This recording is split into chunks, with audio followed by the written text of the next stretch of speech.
Welcome to the ALCTS webinar on time management for technical services managers.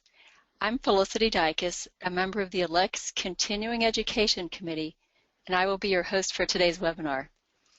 Our presenter today is Amber Billey. Amber received her MLIS from Pratt Institute with certificates in archives and museum librarianship. She focused on metadata standards, cataloging, and digital libraries for cultural heritage institutions. From 2010 to 2011, she taught Introduction to Knowledge Organization and Introduction to Metadata at Pratt, while she also worked at the tech startup Whirligig that designs collection management software. She's currently the cataloging and metadata librarian at the University of Vermont. She also served as the Vermont Library Association president from 2013 to 2014. So I think you can see from all she's done that she will have a lot of insights on time management. So we're very fortunate to have her with us. A few tips or reminders for today's presentation. All attendees are in listen-only mode, but you can comment behind the scenes using Twitter, and here's the hashtag on the screen. But we won't monitor that, so if you have questions or comments for Amber, please use the question box on your screen. This webinar is being recorded, and you will all receive an email with links to the recording and the presentation slides. Now here's Amber. There'll be a slight delay as we change speakers.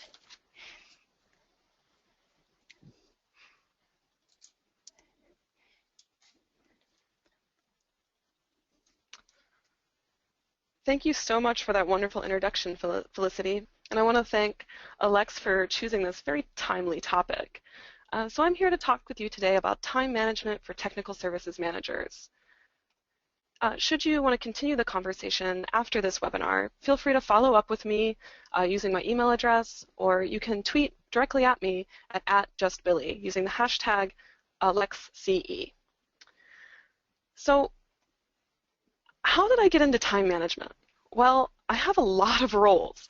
Even in my title, I'm catalog/metadata librarian. So I catalog all the resources and all the formats that need any original cataloging. And I also do the metadata for our institutional repository and our digital libraries here at University of Vermont. I also manage staff. I'm a faculty member. I'm a librarian. And I'm also a community member here at the university. I belong on committees, and I'm a community member for the larger library community, also my local community, and a family member. So we have a lot of roles that we need to juggle, and we need to be able to leverage the time that we have to effectively accomplish what we need to get done.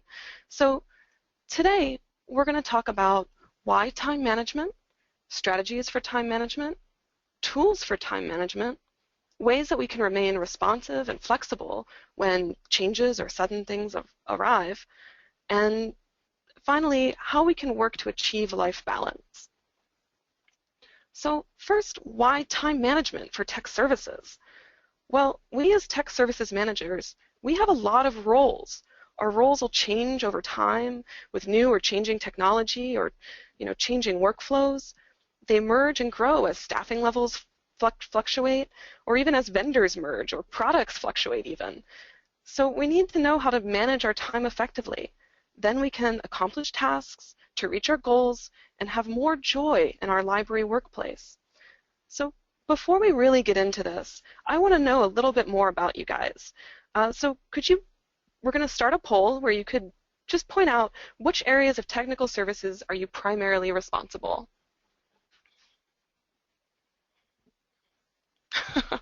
Okay.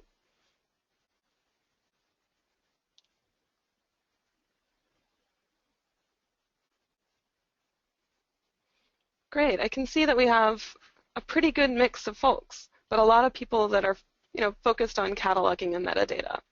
Well, that's great, because then we have a lot in common. But we also, we all also deal with a lot of things from acquisitions and collection development. So excellent.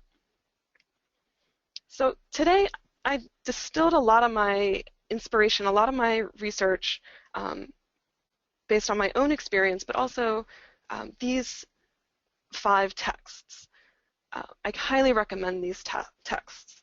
The 7 Habits of Highly Effective People by Stephen Covey, Getting Things Done by David Allen, Zen to Done by Leo Babauta, The Last Lecture by Randy Posch, and Productivity for Librarians by Samantha Hines. These texts, I was able to look at their recommendations and my experience coming from the tech industry and then into tech services, and I've identified 6 steps that will dramatically improve time management for tech services managers. So let's dive in. The 6 steps for time management in tech services, they could be applied to any time management scenario, but today I will put them in the context of library tech services. They are collect, process, organize, prioritize, do, and review. So the first step is to collect. And you know what? Librarians were so good at collecting. The key is to get it out of your head and record it somewhere for future reference, so you won't have to think about it anymore. It won't stress you out. It won't be on your mind. You can relax knowing that it's on your list. So the key is to record tasks in one place as they arise.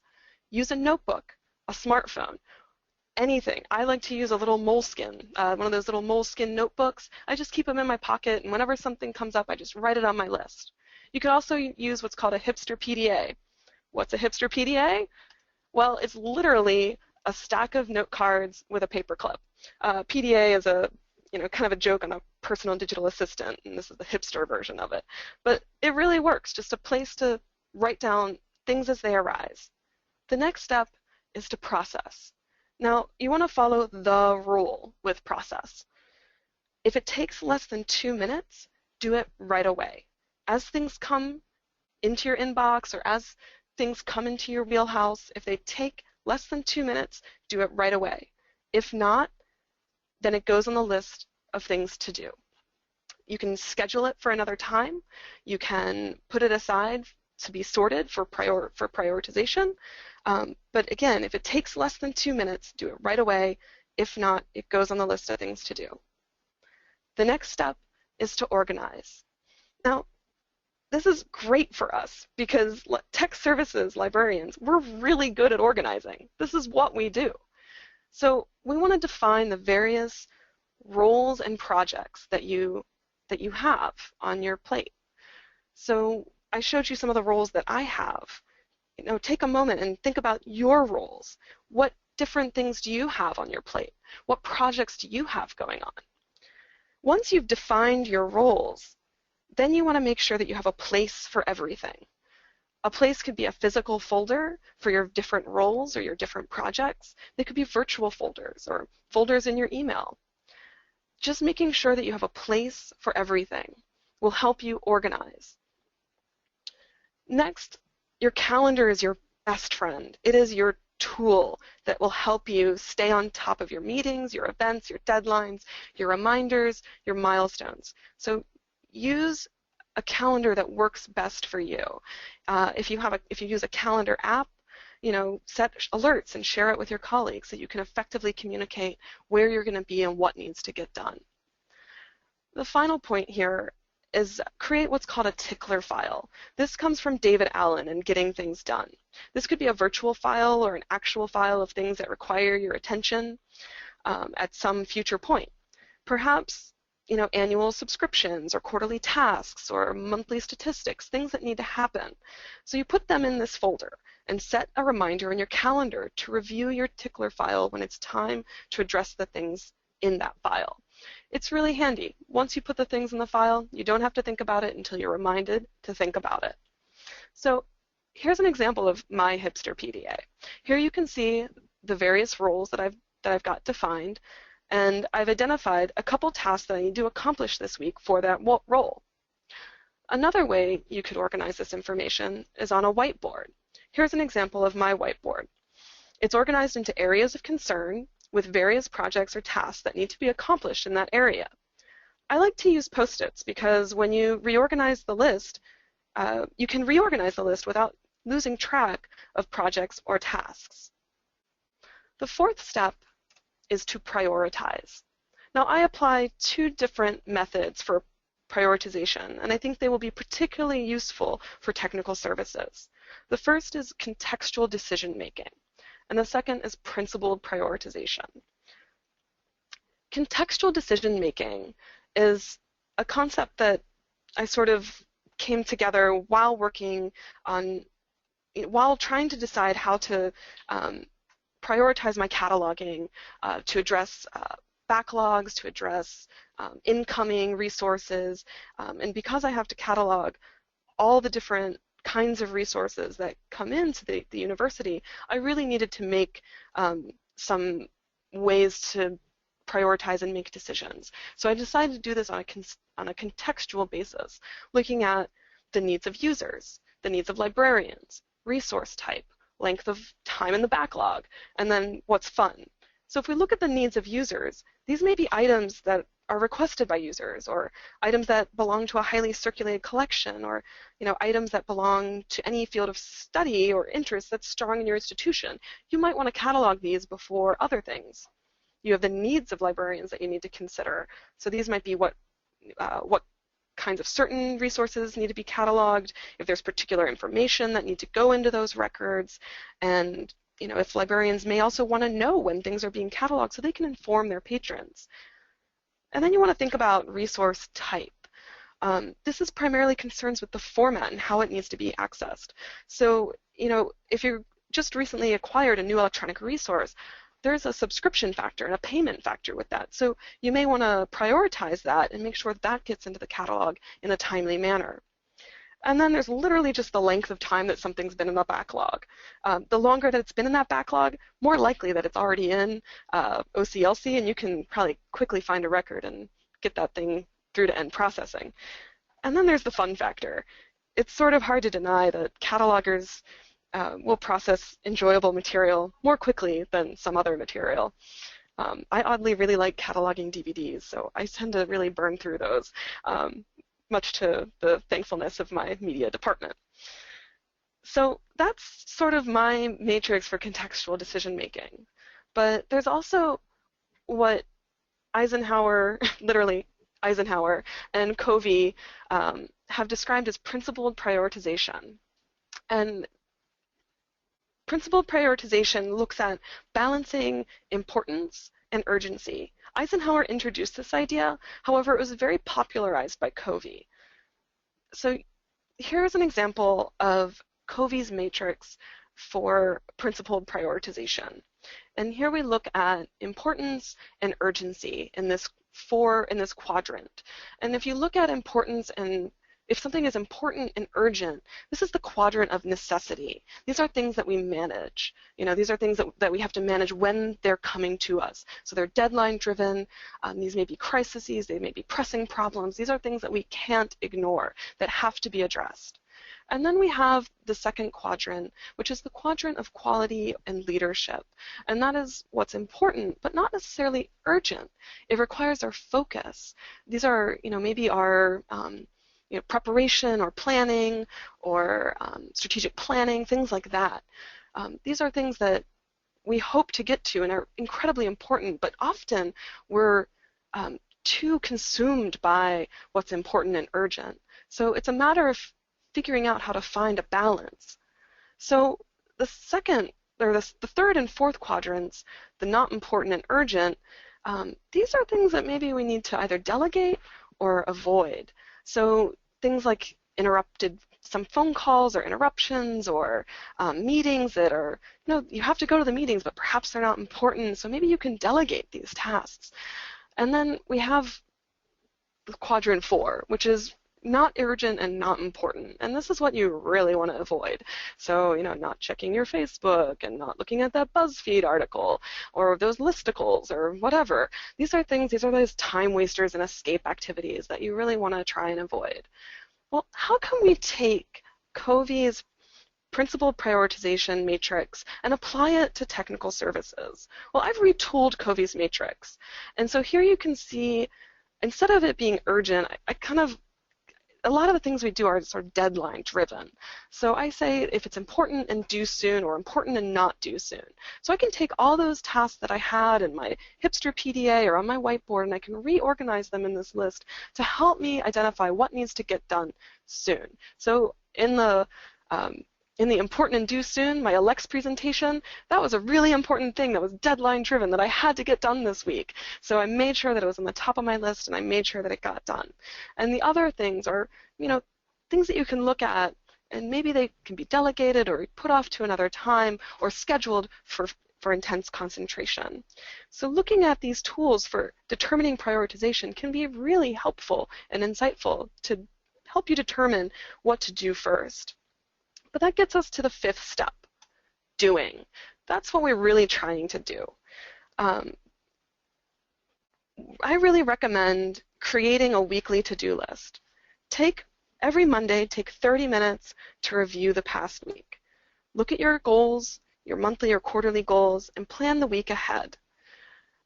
And, try and decide the 3 most important things that you need to accomplish each day in that weekly to-do list.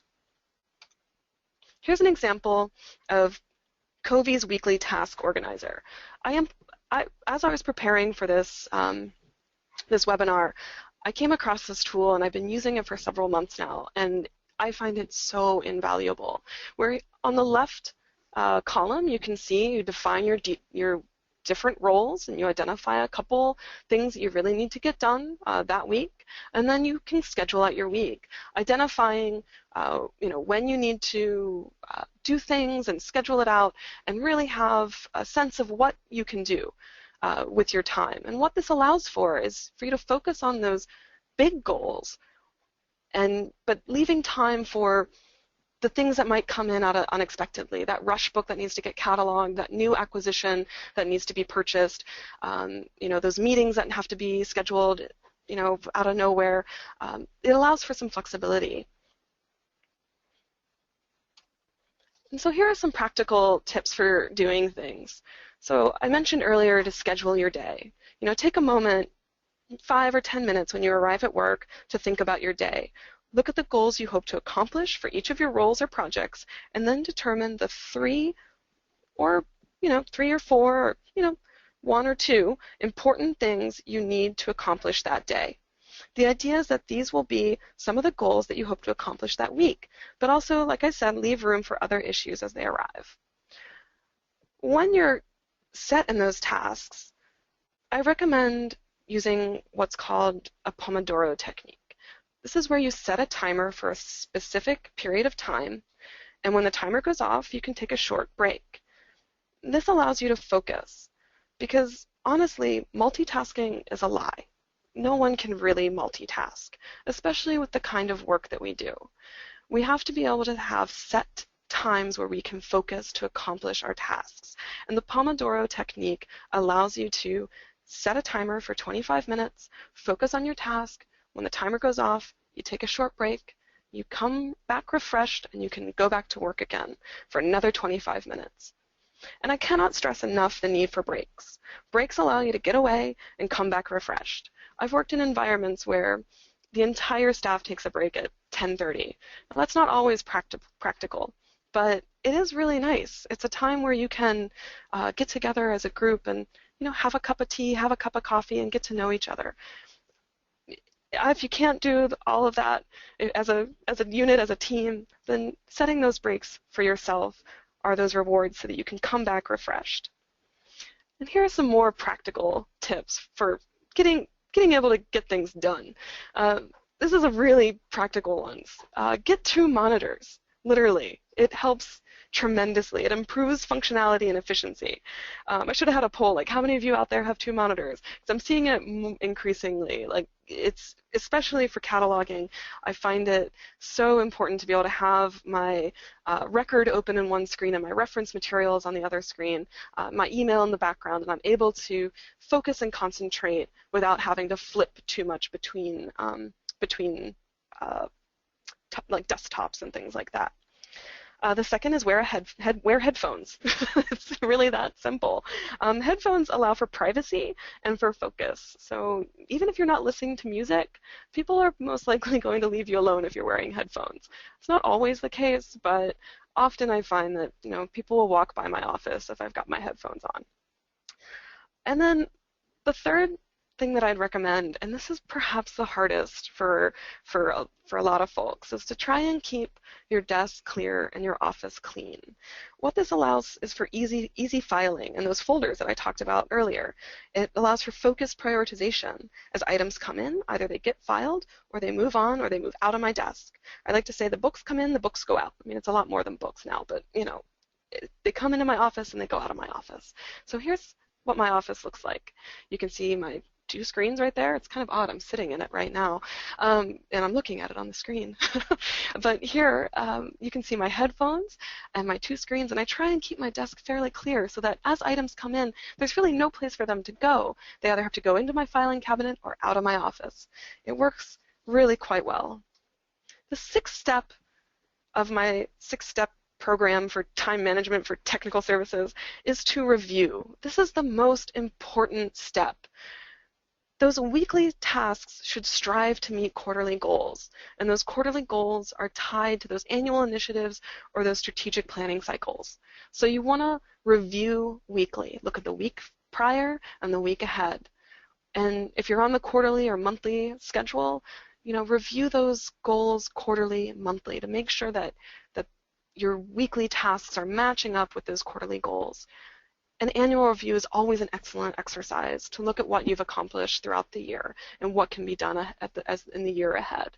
And those goals should also tie in with those strategic planning cycles and help you determine those annual initiatives that we strive to meet. So those are the 6 steps. We're going to take a little moment to pause, take a breath, and now we're going to move into time management tools. But before we get started, I'm curious if you or your team are currently using any time management tools, so any software or applications or any techniques.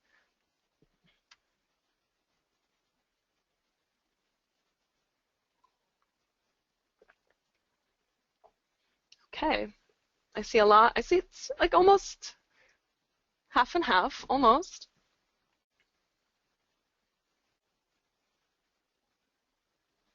Okay, great. Well, we're going to talk about 3 tools today. These are 3 freely available tools that are available online, and I've used them in 3 different projects. So these are tools that I actively use and I really like and really enjoy for different reasons. So let's go through them. So Trello is an online application. It's completely cloud-based. It's on the web. And what's great about it is that it seamlessly syncs up with all your mobile devices, and it's got a wonderful interface. It allows you to define boards, what they call boards, which you could think for projects. And the boards, you can have multiple lists within each board, and you can have lists for like as many lists as you possibly want. You can share your boards with different members of your team, so it's all web-based. You can assign tasks to people. You can have comments on your tasks, and you can move different tasks around. In Trello, they call tasks cards, and so cards can have different functions and different features about them. So you can have a card that is a list. So you can see on my center column that, the nursing reference center books, I've cataloged 5 out of 10 of those books. So I'm still actively doing that project. There's also 1 comment on it. You can have stickers. Stickers can be pretty fun. If you look at the done column or the done list, and the clinical key ebooks, there was a whoops, and so they put a sticker on there, and that brought it to my attention. And so this board in particular is all cataloging projects with our medical library, which is a satellite library. It's about 10 minutes away, and we do all of our cataloging centrally at the main campus library. So this is a way for us to communicate about ebooks, and it's really great because when my colleague will add a new title, I will get an alert sent to my email, and I'll know right away that she's added something, and if I have time for it, I'm able to move it from the to-do to the doing column, and then once it's done, I put it in the done column, and she's able to see that workflow and get notifications about that workflow. So I really like Trello for these simple kind of tasks that you need to monitor and maybe have additional features to it. So Trello is an excellent tool for task management in a shared environment. The second tool is called Freedcamp. Maybe perhaps some of you have used Basecamp. This is the free version, basically. And it's free, but there's also a paid sort of version of it as well.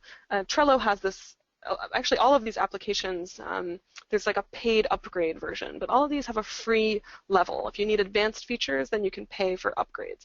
But Freedcamp, this is more project management software, but it still has that task management. So here you can see this is for the Vermont NACO funnel project. And so we were going through some webinars. Perhaps some of you went through these same webinars this fall.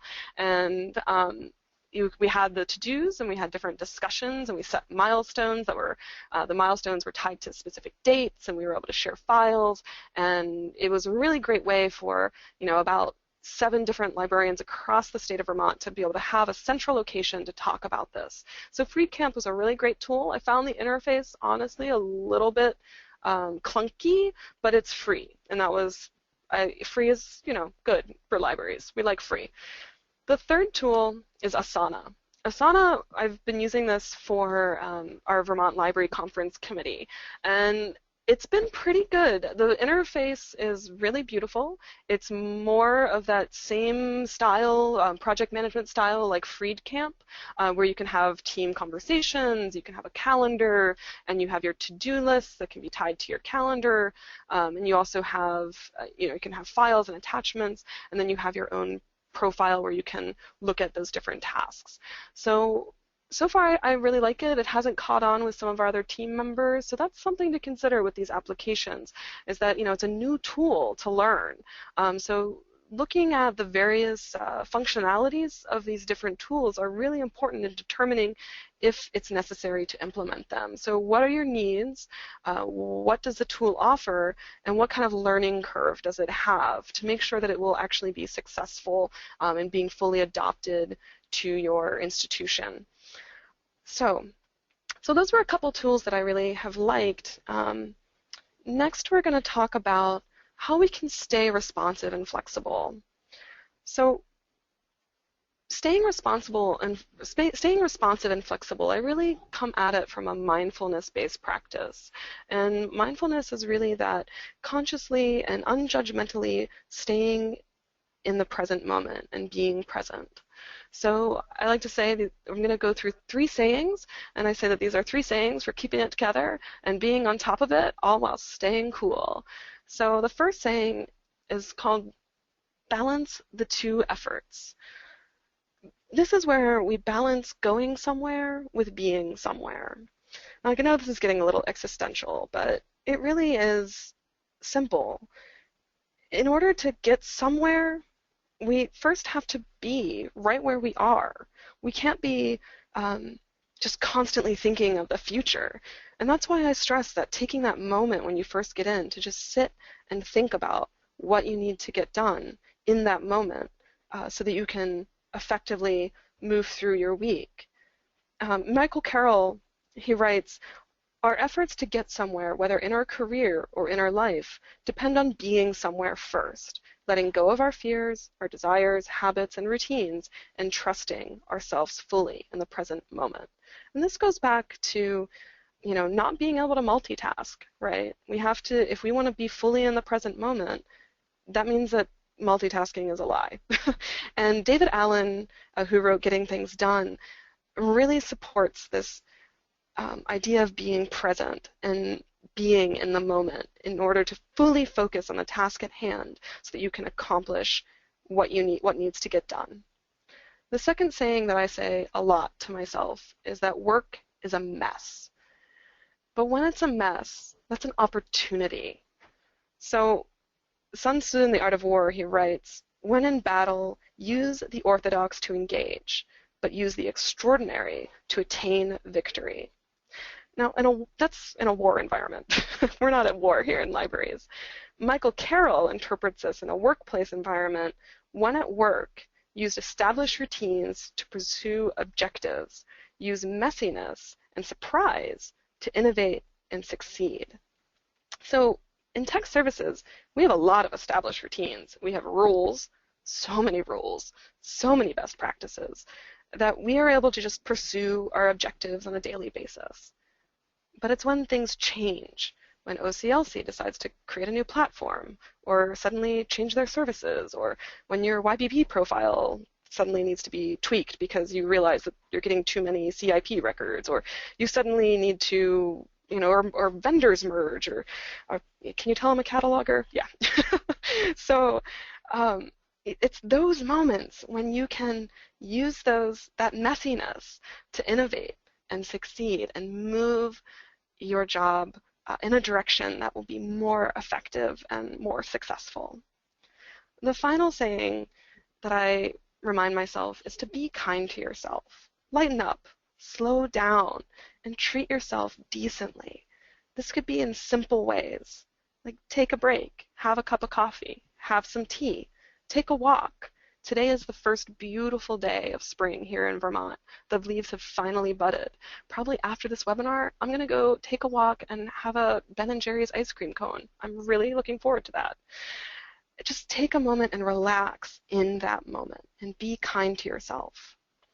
So those phrases I return to over and over and over again so that I'm able to be responsive and flexible in the moment and able to respond to when things change or when things are difficult. So how can we then achieve work-life balance? There are two ways that we can approach this. So with work-life balance, we have the practical ways we can approach it. The first is to delegate. And Covey talks about stewardship delegation. And this is focused on results rather than methods. And I encourage you, if you want to read up more on stewardship delegation, I highly recommend Covey's work. It's definitely, there's too much sort of behind it to really delve into this. But really, working with your staff to look at what are the desired results instead of, giving them the exact things that you need them to do. Show them how you want it done. What are the desired results? Give them guidelines on how to accomplish that and the necessary resources that they need to get to the results. Hold them accountable for those results, and then explain the consequences if those results aren't met. The next key component to work-life balance is saying no. This is hard for librarians. We really like to take things on. As things change, yeah, sure, we can do that, absolutely. But really, you're doing yourself and the institution a disservice because you're going to take on too much that you'll become paralyzed and unable to accomplish the day-to-day. So it's important to have a clear understanding of your workload and your job description. So be flexible. You want to be flexible, but you want to be aware of job creep, really. So if something feels a little out of your wheelhouse, perhaps your gut is telling you to say no. And also be mindful of what's called spillover and crossover. Spillover is when your personal life sort of spills over into your professional life, and crossover is when your professional life crosses over into your personal life. And it's just something, as librarians, we're really passionate about what we do. And, you just want to be aware and be mindful of spillover and crossover in our daily lives. And finally, this first point is by my favorite comedian, Nick Offerman, and he gives advice. And one of his advice is to get a hobby. And I'll say to librarians, get a hobby that doesn't involve your computer. Get a hobby that doesn't involve reading. Get a hobby that gets you outside, that gets you with people, and that gets you, not thinking about work, because then you're going to come back to work refreshed and wanting to do your job. And then finally, take a vacation, because you deserve it. I mean, seriously, take a vacation. Don't take it at the end of ALA. Don't take it before midwinter. Just take a vacation. You deserve it.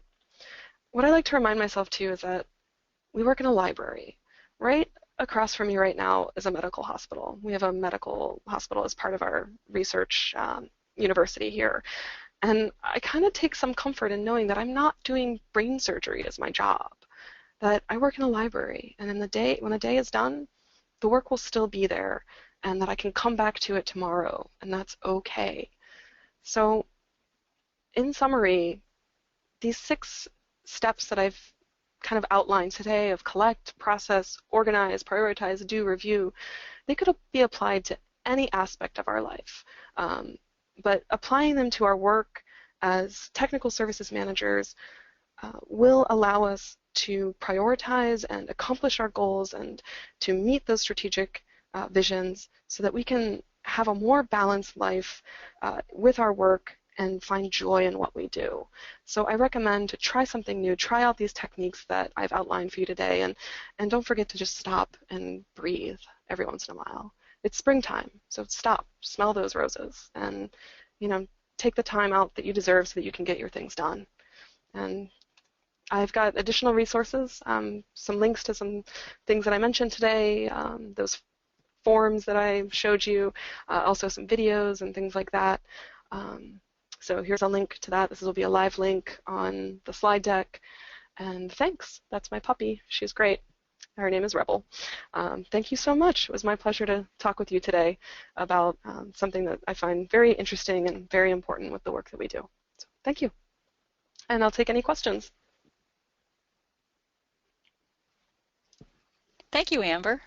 That was a lot of information, a lot of tips there.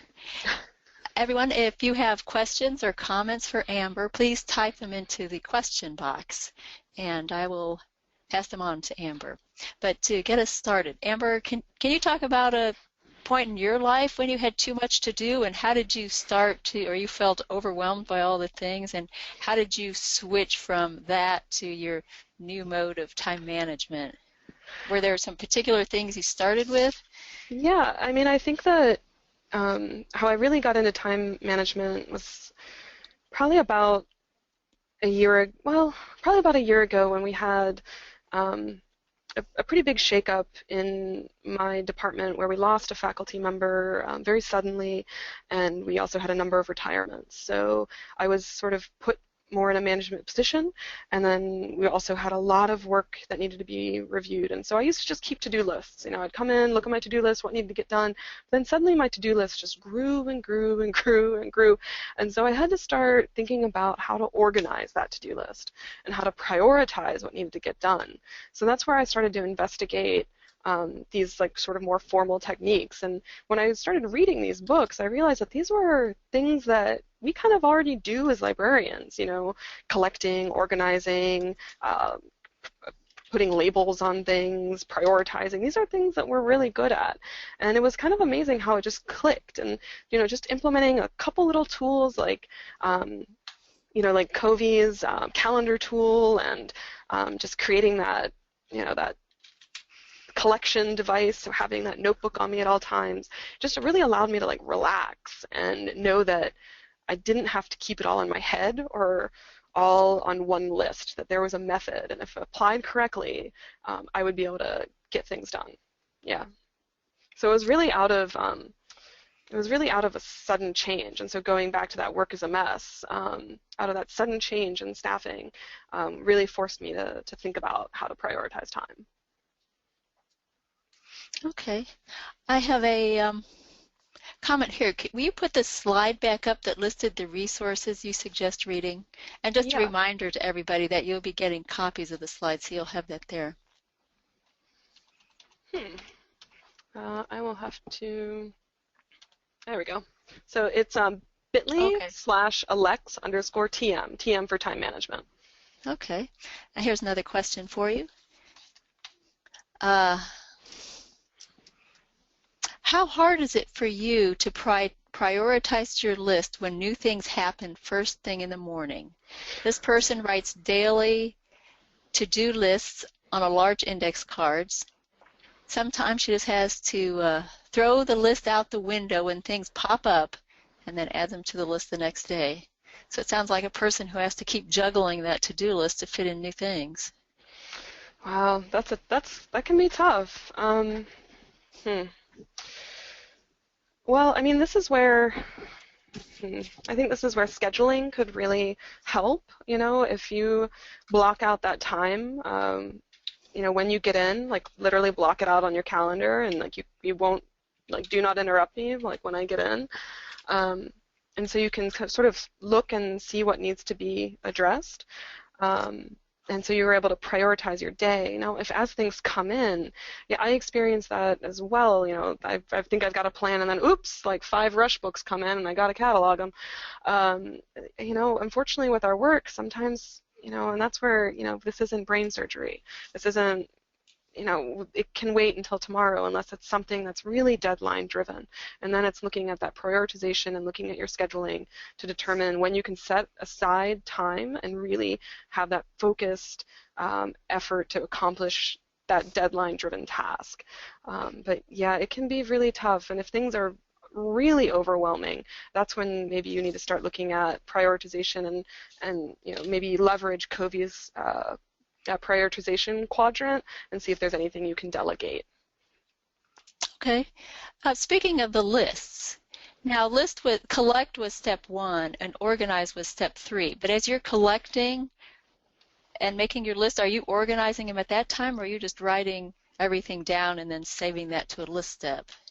It's a little, honestly, it's a little bit of both, right? If I'm just like walking around and on the fly, I just, I got to do this. I put it on my list, and then, maybe later that day or the next morning when I have my review in the morning, I'll see the new things that have come up on my list, and kind of then I'll organize them. So, and that's where the process really is important, because if something comes in and it's not going to take me very long, I'll do it right away. If not, it goes on that list of things to do. Okay. Here's a comment. Okay. Thanks for pointing out that this isn't brain surgery. So many colleagues go about their day in crisis mode all the time. Everything is important to them, and it makes me crazy, but that also makes me feel like maybe I'm not concerned enough when I see them. So she appreciates your sharing that you hear that. We need to give ourselves permission to take it a little more easily sometime. So maybe, do you have any tips for dealing with colleagues who aren't as organized? Oh, wow. That's a good comment. Yeah, I think that often leading by example, right? If people are going through their daily life in a crisis, they're going to hit burnout. And, there's no reason to hit burnout in the library. I know that our work can often be very demanding, but taking time and reflecting and having that hobby and taking that vacation and taking those breaks are really important, because it'll avoid burnout, and it'll remind you that you are important as a person, sort of more so than the organization that you belong to, and because an organization doesn't exist without the people that work in it. So I would recommend just leading by example. If perhaps they see that you're more relaxed, they'll be more relaxed. I've seen that work quite effectively in my experience. Here's another person who commented, I think librarians burn out because we have a lot of responsibility and little authority. Yeah, that's a really good comment. I'm not sure how to address that. It can really vary on what kind of library you're working at. When I was president of the Vermont Library Association, in Vermont we have a lot of, one-person libraries that are governed by, board of trustees, and we see a lot of burnout with those librarians. And, sometimes it's a matter of, working with the authorities, or working with those governing bodies to explain to them what your responsibilities are and why your work is important, and talk openly about burnout with your administration or with your governing bodies, because I think sometimes if you're able to be open and frank about what's going on, it can really alleviate the conversation and lead toward solutions. Great. Okay, to follow up on this, I like this question. Can you expand a little on the idea of stewardship delegation? Yeah, I can try. It's, Covey talks about in his Seven Habits, two kinds of delegation: gopher delegation and stewardship delegation. And gopher delegation it really doesn't lead any growth, or it doesn't empower the individual. Gopher delegation is really, you tell a person to do it and they go do it. They go do it. You just outline the tasks that need to get done and they go do it. But if you conduct stewardship delegation, this is, again, it's focused on those results, not necessarily just getting the task done. It's, what are the desired results? How do you do it? What are the resources that you need? And then have, letting the person be accountable to get those results, but then explaining what are the consequences. So, I kind of say the sort of manager that I am is sort of like hands-on, hands-off, where, I will show them what needs to get done. I will show my staff what needs to get done, but then I'm not a micromanager. I'm not like standing over them, watching every step. That would be a gopher delegation. I'd just be telling them what to do and like making sure they do it exactly how I want them to do it. No, I want to show them that this is what a quality MARC record looks like. Here's our best practices. Here's our guidelines. Here are our resources. If you don't follow this, then our catalog won't function properly because of XYZ reasons. Our discovery layer won't pick up on X facets, et cetera, et cetera. So you're accountable with your work. So please go forth and let's see how it goes. And then, following up and checking in. That's really stewardship delegation is guiding, not micromanaging. I hope that answers the question. Yeah, and here's one that's related. The concept of letting a person own a task. Yeah, I think that's exactly it. I think that if a person is given that sort of liberty to own it, and they can really hone their skills and they're able to do it, that's a success of stewardship delegation. Absolutely. Great. Okay, this may be a common problem. What if you're the head of technical services with only 2 full-time staff members, and also over the archives and special collections? So if a person has so much work to do, will your tips help? Yeah, absolutely. I will, because, yeah, I can sympathize with that person quite a bit. We have a pretty small staff here, and we've got a lot of things that we need to accomplish. So, being able to follow these steps will really help you to alleviate perhaps some of the stress that you feel on being bombarded. So, and then help you to organize and prioritize so that you're able to accomplish your goals. Absolutely, I can completely sympathize with that question. And I guess this is the kind of situation where you mentioned how important it is to have a break, but how hard it is sometimes to tear oneself away to take a break and to come back fresh. I'm telling you to do these things, but I'll admit that I don't always do them myself. It can be hard. It can be very hard. Okay, it's a process. Right. Here's a comment on a previous question. I'm glad you mentioned this about the delegating and owning. I try to do the same thing. Some things I let them figure out their own way, like how to create a way which is better and helps them with a task. Great. Good. Another comment. I have files for everything at the moment. Unfortunately, my desk seems to be very messy still. I've been meaning to clean it up better. I clean, then 5 minutes later, whoosh. I'm glad that this came up. So we here at the library, at University of Vermont Libraries, we've recently just gone through a sort of a big workflow study and analysis, and something that we identified as a priority was dealing with documentation, a flood of documentation, not enough documentation, we need more documentation, we have lots of files, people feel overwhelmed and messy, and we need a day that that we're able to clean up. And so we're we've decided as a group that the first Friday of the fiscal year will be known as Cleanup Day. In Vermont, we have Green Up Day, which is the first Saturday of May, where the entire state gets together and cleans up the roads, and they pick up litter, and it's really cute and adorable, like you would expect in Vermont. And but so we took that idea, and we are going to implement Cleanup Day in our office. So it's a day where you can create documentation, or a day that you can literally clean your office. It's setting time aside, and this is something you need to get administrative buy-in. So it's a day that where no one does work. We stop doing operational tasks, and we focus on cleaning our offices, our documentation, whatever you find that you need to do.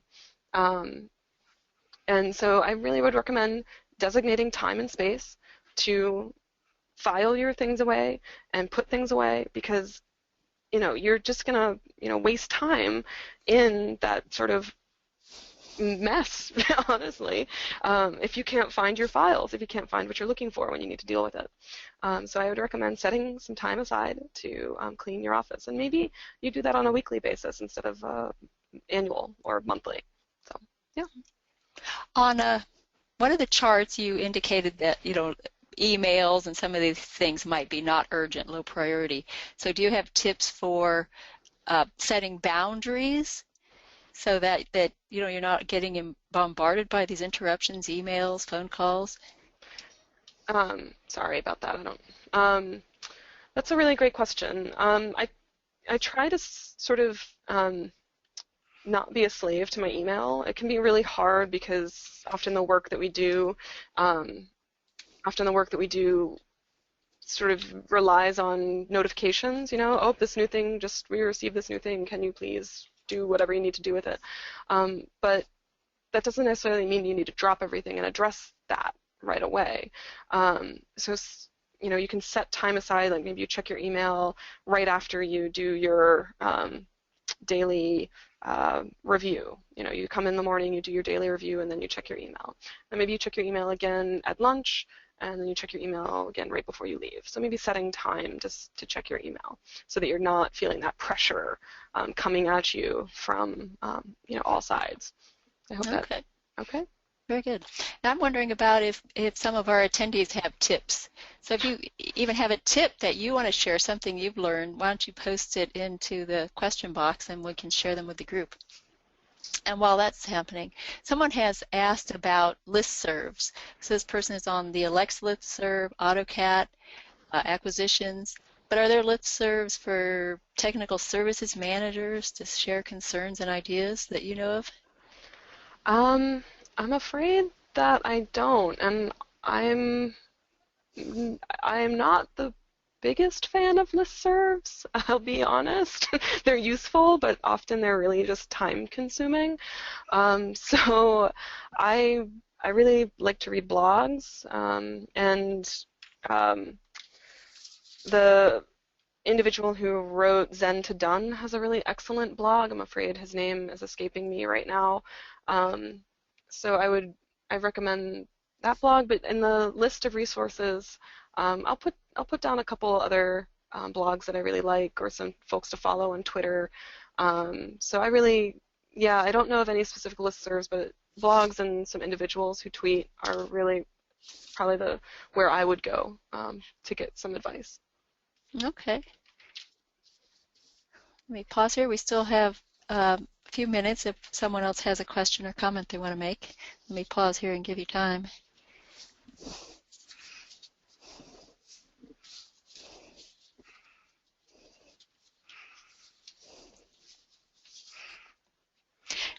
Amber, I'm wondering, do you work in a place where people really work set hours, that people leave after whatever it is, 40 hours or so? What can you say about a culture and how the culture supports or doesn't support good time management? Oh, that's a really good. That's a good point. I work with, it really varies in my workplace. We do have some folks who they come in at, I'm not kidding you, at 7 o'clock in the morning, and they leave at 3 o'clock, and they have their lunch at a particular time, and et cetera, et cetera. And then we have some folks who come in 9-ish, leave at 5-ish, because the work that we do, especially in tech services, can be very independent. It doesn't rely on a lot of coordination on a daily basis. So workplace culture can really affect that, as we heard from the earlier individual. Where people are kind of always in an emergency, that can really drive down morale. But I also, I think that keeping a set schedule can have its benefits, but I think being flexible also can have its benefits. It's really hard. I mean, each place kind of has its own quirks, and working within those systems are really, what we have to do, and being, honest with the situations. So, right. Yeah. Okay, here's a couple tips that have come in. Tip, send email message to yourself and file it under topic or heading of your choice to keep it organized. That's good, instead of paper, maybe this person is putting in the email. And another person commented about a email discussion list, AutoCAD, being overwhelmed and signed off. Yeah, I kind of, all my BibFrame emails, like the BibFrame list, that just goes straight to a folder. Like a lot of my listservs, they just go straight to a folder, and occasionally I read them, but there is a value in listservs. I mean, it's, that more and more oddly, I do really like Facebook as a place to find advice. There's a lot of technical services Facebook groups that I find really valuable. But yeah, I just saw a comment of AutoCAD and Digest format. That's good. It is helpful, but it can be hard when a list gets monopolized by a few voices. That can be tough. Right. I remember working with someone who, when she had a question, she went to the archive, so she didn't keep these discussion lists active until she needed something. Then she searched for her answer. Yeah, definitely. Those archives can be incredibly useful. Absolutely. Great. Well, there's one more list of a technical services group on Facebook. Yes, they are the what is it? The Magical Metadata Fairies and Troublesome Catalogers group on Facebook. Really? It's about 900. No, it's a couple thousand people at this point. It's a good group of folks. Yeah. I recommend it. Didn't think I'd be talking about Facebook on this, but I guess that's part of this issue, is there's information coming from so many different venues. Yeah, it's hard to juggle all of them. Yeah, I really do like Twitter a lot, because Twitter, you have a lot of control with Twitter. When you search it, what you look for, that sort of thing. And a lot of folks don't know that Twitter has an advanced search, which is really handy. So, and librarians, we like advanced search, so that's good. Great. Okay, let's see. We have time for one more question or comment. Here is a tip. I have an extensive series of folders in my email to keep a topic and discussion sorted out, and then tries to keep folders for the same topics for files to keep everything organized. Good. That's a good tip. It's a really good tip. I just saw a comment of, do I have a favorite tool for reading blogs? Oh, of course, I can't remember the name of it right now. What is it? Feedly. I really like Feedly. Feedly is really good. It's an extension that you can put on your browser, and it's really handy. So it's really good. Okay. Oh, and here's a book someone recommends. It's by Ittner. It's in ALA books. So that's something people can look for. Okay, great. Okay. Well, Amber, thank you very much. I want to go back to something you started out with in your introduction, is that this time management is related to more joy in our workplace. So I like that. Yeah. I mean, we should really love what we do, and I think librarians are really passionate about what we do. And I think sometimes it can be difficult when we get caught in the weeds and we can't see, the forest with the trees and all the other analogies, and we have to focus on what's important, and that's our own joy. Absolutely. Oh, great. Well, thank you so much. So I want to thank Amber for all this great information, to the ALCTS Continuing Education Committee that organizes and presents these webinars, also to the ALCTS office that provide a lot of support for all these to happen. So we're glad you could be with us today. you're going to receive an online evaluation form. And as a member of that CE committee, I just want to tell you, we really look at those and appreciate what your comments are. Also, let me go back a slide here. Thanks to Mary Reeder and Iping Chen Gaffey from the ALCTS Tech Support and Emily Whitmore from the ALCTS office. So we have some additional events coming up. So 2 more webinars this spring before we start again in the fall. So next week, Mark to BibFrame, and the 20th, Improving Morale. There's also a virtual pre-conference coming up. So ALCTS has started to offer these, especially for people who can't come to ALA. So that one will be the first week of June. And fall, we're already planning our calendar, and if you go to the URL at the top of that slide, you're going to get a preview of the events coming.